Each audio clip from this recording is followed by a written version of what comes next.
Alright, so in today's video I'm going over a bunch of really underrated items. They can make you a bunch of money, they can save your life, and they can deal a bunch of damage. So, I hope you guys enjoy today's video. What items are we actually going over though? Well, there's going to be broken up into 3 categories. The first category is going to be over an ultimate enchant that people really underestimate, that no one knew actually got changed a while back, and can legitimately make you millions of coins. Not from flipping or anything, like the actual enchant can make you millions of coins, and like no one knows about it. It's kind of crazy. Next up, we're going to be comparing pets, turtle, blue whale, and baby yeti to tell you which one's the best. Spoiler, in my personal opinion, it's turtle. And last but not least, we're going to be going over the fell sword and how you can A, make money with the fell sword, which is weird, and B, how good of a weapon it actually is. So, I hope you guys enjoyed today's video. Remember, there's a challenge going on for you guys. If we're somehow able to hit 20,000 subscribers for the next month, which you still have plenty of time to do, you guys will get 300 million coins in a face reveal. I don't think you can do it, but hey, if you can, props to you. Props to you, alright? Either way, let's get into the video. Alright, so now I'm going to be going over the next item. This is, by far, the most underrated enchant ever. I say that with confidence. This is dirt cheap and is so good for its specific category.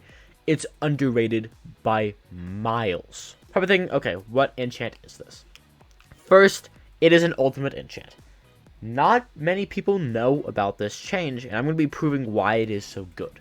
Bank. Probably thinking, what is this guy high on? No. Even though it's legal to smoke marijuana in my state, I'm not high on anything. I mean it when I say bank. But not because it's 50% coin reduction. Because of its other hidden perk that got added and no one noticed. No one did anything. It's not common knowledge. You get 2.5 plus coins when killed. When you kill an enemy. Probably thinking, okay, that's meh. If you have this on a full set of armor for an AFK setup, it's ridiculous. It's game changing. For reference, a Raider's Axe gives you 20 coins per kill. Okay? Bank, if you have it in a full armor set, gives you 10 coins per kill. Meaning, if you have a Raider's Axe with nothing else on it, just a Raider's Axe, and you're making 10 million coins an hour, not really possible, and you decide to use Bank, you're now making 15 million coins an hour, or 50% more money. Probably thinking, oh, wow, that's alright, I guess. Let's just go and look at the price of Bank, shall we? 600 coins for tier 1. 80k for tier 5. And that's already with 0 stock. You can also tell this because if you were to buy instantly 16 bank ones, it costs you 10k here. So this upgrade costs you 40k. Now how much of a difference does it actually make? Well, that's what we're going to be finding out. We're going to be using an AFK setup with the Raider Axe and comparing an armor with bank and an armor set without bank. So we have, as we can see, we have a Sharp Raider's Axe, 20 coins, it's got Scav 3, whatever, I'm just going to leave it how it is, it doesn't really matter for the purpose of this test. For armor set, I'm going to be using Frozen Blaze and a Battle Pet. So I'm using a pretty good setup, and I'll just put my bank on, bank on Frozen Blaze afterwards. First, I just want to show you something. You might already know about this and think that it is common knowledge. It's not. But then let's just go to this guy who's AFKing here, right? He looks like a smart dude, right? He's got Fabled Raider's Axe. He's got a pretty good setup overall. He doesn't have bank. If you go to pretty much any hub or any Dwarven Mines, for the majority of people aren't going to have bank on the armor set because no one knows about it. There's legitimately no harm to putting it on if you don't already have an ultimate enchant on your armor set and if you plan on AFKing. How is this the same lobby? Alright, let's look at these two of these guys. They both have unstable armor on. No bank, he's Iron Man, that's fair. This guy, no bank. He has no pain, no gain on it. With a level 100 Bal, but not bank. Point is, bank's not used at all. So now I'm going to go find myself a private Dwarven Mine. This is probably going to take me around 10 minutes to find the damn lobby. So I just found a lobby, I dropped off my coins. This guy's using a Witch Mask, so it doesn't really matter. It's not going to do anything.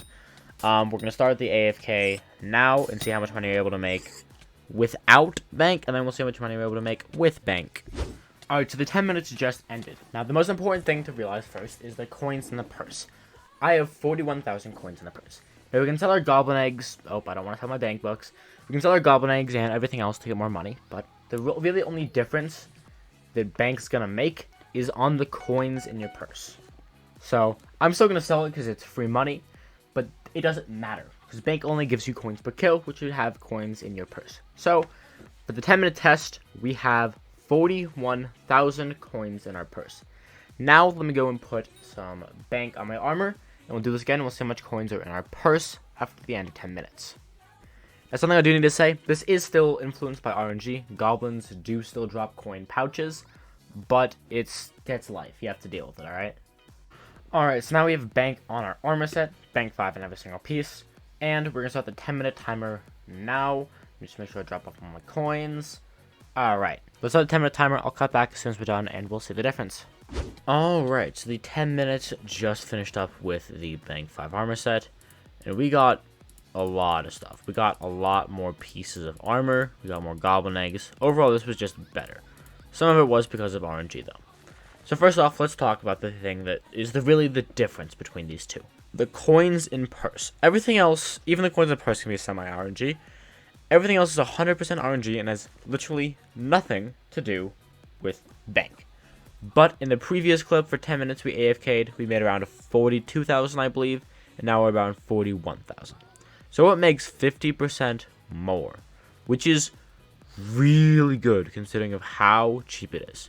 And because of how cheap it is, it's not like it's costing you anything anyways. I mean, again, okay, now prices are going up a little bit because someone decided to market manipulate it. Even if the price is 150k, you make your money back so fast, it doesn't even matter. Like, let's be 100% real here. It doesn't even matter. So I highly recommend whatever you're going to do for AFK, consider putting bank on it. Either way, on to the next thing. Alright, so next up we're going to be talking about a tank pet that is insanely underrated compared to the rest.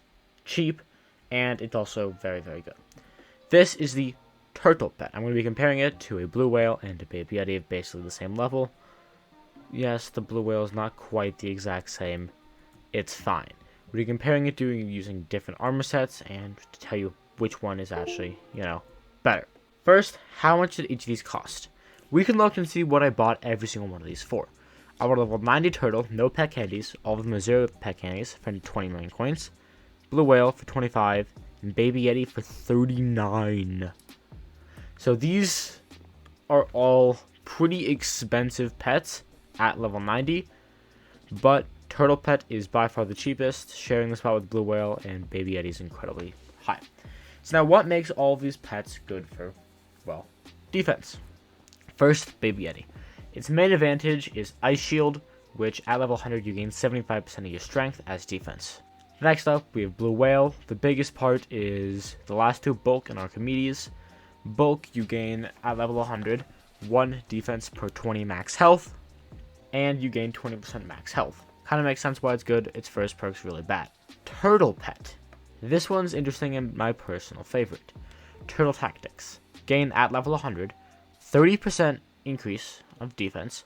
Gain 30 defense for every player around you up to 4 players. I'm pretty sure this has a 15 block radius or something like that. Then you are immune to knockback, so basically dwarf turtle shellman but better because it's built in. Well, we want to give a pretty fair balance for everyone and a different diversity. So we're going to be using crimson armor. This will favor the baby yeti. We will then be using protector armor. This will favor, obviously, the turtle pet. First, let's equip these pets and start off with crimson. Also keep in mind, to be 100% fair and unbiased, I'm using intelligence builds, just not to give any other player an advantage in this particular system. First, we'll go into the hub, and then we'll compare it in the graveyard. So, first, let us start off with the baby yeti. Now, let's try with holding out a weapon on baby yeti and see if it makes a difference. It does. Holding out a weapon, we get 47,000. So, it is a very good armor set. So now we have 47.7 thousand or something like that. Around 47,000 for baby yeti. Let's go on to blue whale. Next up, blue whale. So keep in mind we're at 42,000 or whatever. 42,000 now becomes 43.4 thousand with slightly less defense but more health. And last but not least, we have, where is it? Turtle Pet, who, if you look at our combat stats, is giving us 45.6 effective health. If we go and teleport ourselves away, there's no one around us for a mile, and we go and look at our stats again, it's at 42.7 thousand. So, with nobody around, it is equaling the effectiveness of Baby Yeti with Crimson armor, might I add, not holding out any weapon. Now, Baby Yeti is, if you're using a Berserker setup, better, but not by much. Turtle's Pet is still really good, and its other abilities, which I'll be going over later, make up for that fact and actually make it better. Next up, we're going to go with the Protector. This is the equivalent of Goldor. I have this instead of Goldor. But let's start off with Baby Yeti. We'll be holding a weapon. It needs the benefit of the doubt. With this, we're getting 52,000 damage, or 52,000 EHP with Protector. If we then equip our Blue Whale, we are getting 59,000 with Blue Whale. So we're getting 60,000 from Blue Whale. So a lot more than Crimson. Or sorry, than Baby Yeti. So now we have Turtle Pet equipped, as we can see. Now that we're standing in main hub holding on a Hyperion, our EHP, wrong button, is at 63, almost 64,000. Clearly a lot better than the rest. But again, what happens if we go further away? If we go further away, it is still going to be looking at 59, almost 60,000. So, equivalent with Blue Whale. Now, what's the moral of the story? Turtle Pet is as good, if not better, than Baby Yeti and Blue Whale in pretty much every single scenario. And we're not even accounting for one of the turtle's best, or last, two perks. This isn't even including the last two. The last two, when under 33% max HP, you take 25% less damage. Basically speaking, boosting your defense by 25% when under 33% HP, which is very, very similar to the last stand ability. But also, its unflippable ability means you can run something that is not a Dwarf Turtle Shell and still have it work out. You can run anything you'd like. As such, it is a lot more diverse. So in my personal opinion, I would highly recommend Turtle. Take it how you will, but I do highly recommend. Alright, so now it is time for one of the most underrated weapons, but also a weird way to make money. The Fell Sword. God, I need to get it out. The Fell Sword. You might know it's got good damage. There's been videos going over it recently. And I will talk about that. But you can also make money with the Fell Sword, which is kind of weird. First, what is the Fell Sword? What does it do? Why is it good? The Fell Sword is a sword from dungeons. It is crafted with 2 stacks, or 32, Fell Pearls. And it gets you this, which already has pretty good base stats. But there is something unique about this weapon. Every 100 kills with the sword grants 1 weapon damage up to 100 extra. And if we go to some of the best swords, they have good stats. 220, 220, like 220, 220, and 32 is pretty good stats for a fabled sword. And people have compared the max swords to livid daggers. The Fell Sword is better and cheaper than the livid dagger. You can argue with attack speed and all that stuff, but the fact is it does more base damage, it's cheaper. Personal opinion, it's better. Now, I'm not going to be going over and comparing because I just don't have the time for that in this video, but Nitro's made a pretty good video on that recently, so go check it out if you want to actually see the comparison. But the Fell Sword at base is not better than the livid dagger. You need to upgrade it with kills. And this is where part of the money making method comes in. It's 100 kills per damage, meaning you need to get 10,000 kills to level it up. But if you look at the lowest bins, it sells for around 1 to 2 million coins if you can get up the kills required. And of course, yes, you can just run around and kill normal mobs and stuff like that. You can also AFK kill mobs. Alright, so now we're going to begin the test. First, what setup we're using. We're using 1 slime minion. We'll multiply this by like 30 at the end to do the math if you were to use a full setup. I've got myself a Hound Pet, Fell Sword, full set of Wither gear. This will allow the stupid child to spawn. This guy's got a Minion Expander, Corrupt Soil, and Foul Flesh, tier 11. I also have a tier 5 beacon running in the background, just some other FYI. Got perfect guy spawned. And the timer will begin now. As we can see, our current kills is going up. Alright, so I just finished up 10 minutes of AFK. We have a little over 1,000 coins. And on the sword, we have 155 kills. We're using a single slime minion. First, let me sell the stuff I've got in my bazaar. Oh, that's not what all of it's from. Let me just take out the stuff. So sulfur, and where's my combat sack? Slime. Just so it's an even comparison, we made 3,600 coins and 155 kills. Now let's multiply both of this by 30 if you're using 30 minions, and by 6 to see how much we're going to get in 1 hour. So first off, let's go with the kills here. 155 times 180 is almost 28,000 kills. 28,000. That means if you were AFKing something like this slime farm, you would be able to get 2, almost 3 full fell swords to 10,000 kills in an hour. Now granted, this does take time to do. I think that's pretty obvious. You'd have to be at your computer for like 30 minutes to swap it off. But you'd be able to get a fell sword every 20 minutes to max. Let's just put in perspective how ridiculous this is. First, let's find the lowest bin for a fell sword with over 10,000 kills.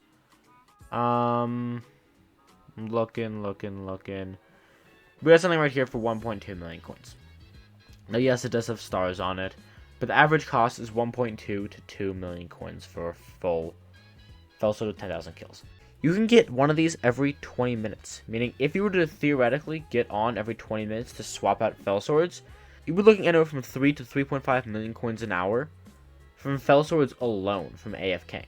From AFK, well, not fully AFK, which is pretty ridiculous. That's not even including the amount of money we have. So the point is, fell sword is both a really good sword, and there's a potential way to make money. I'm not actually going to be comparing the swords. Nitro's made a video recently about that. Go watch that if you want to actually see the damage comparison. But it is better than Liver Dagger in my personal opinion. Either way, this segment has ended.